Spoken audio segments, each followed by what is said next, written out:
Now we need to identify and do the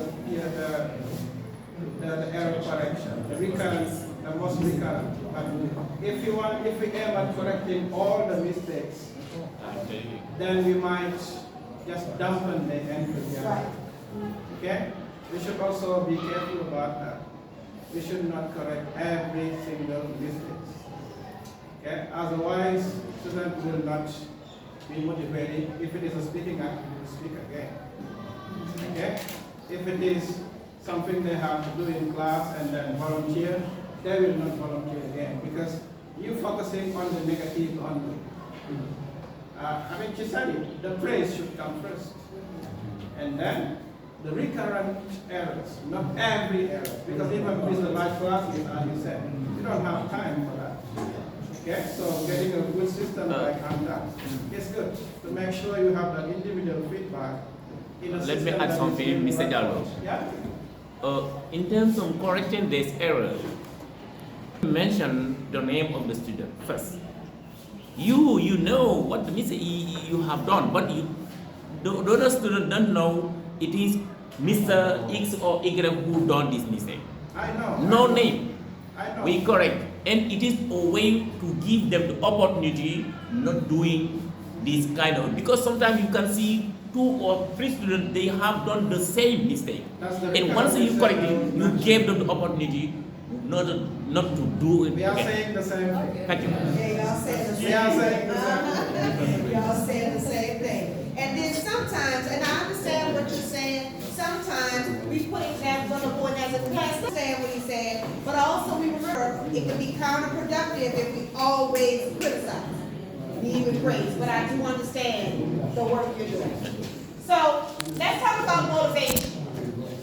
The reason we talk about feedback is because of this. Motivation. Feedback fosters motivated children. Yes. This is very important feedback.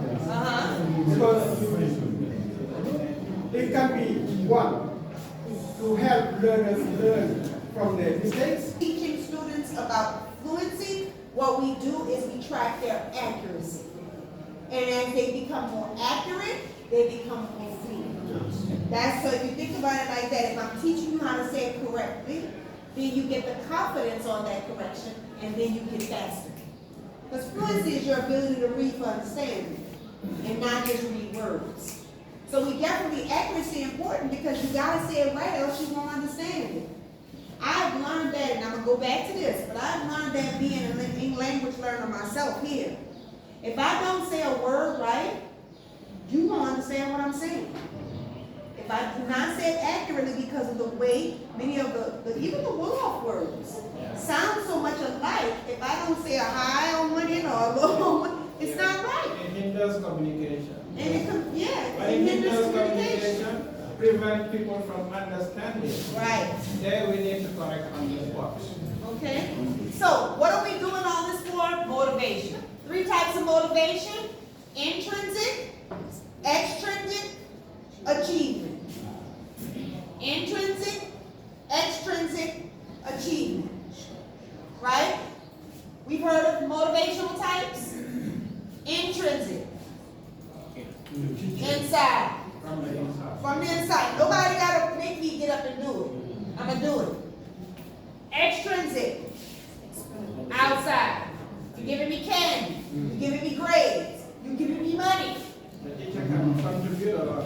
Yes. We use this to try to build this. We want this. This comes with the praise and things like that, but we use these things to try to build this. But then it's this. This is the desire to succeed and accomplish. But that's the want. That's those achievers that achieve just because they need to achieve. And that's intrinsic. But the motivations have to be there. And they should not always be extrinsic. You should not expect to get something, even though you will.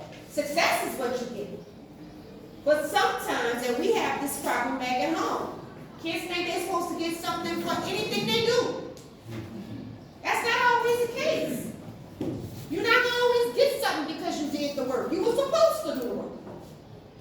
But that's where we come in and we balance. So the foundations of motivation, and then there's a psychological component to this too. Can I do it? The belief, that self-efficacy. Can I do it? This is something that has to do with self-esteem. A lot of this is an external factor. It has nothing to do with us. They have access to the internet now. They're all on Instagram, Facebook, TikTok. They want to look like everything they see. They want to have everything they see. And it plays with their ability to be confident. What do? Do I want to do this? So it goes from can I do this to do I even want to do this? Do I want to do it? Well, we can come in because, yeah, you want to do it. I can show you why it's going to be beneficial. And then what are the costs at me doing this? Every child wants to know that I'm going to benefit some kind of way. That's why we want to make motivation and confidence important.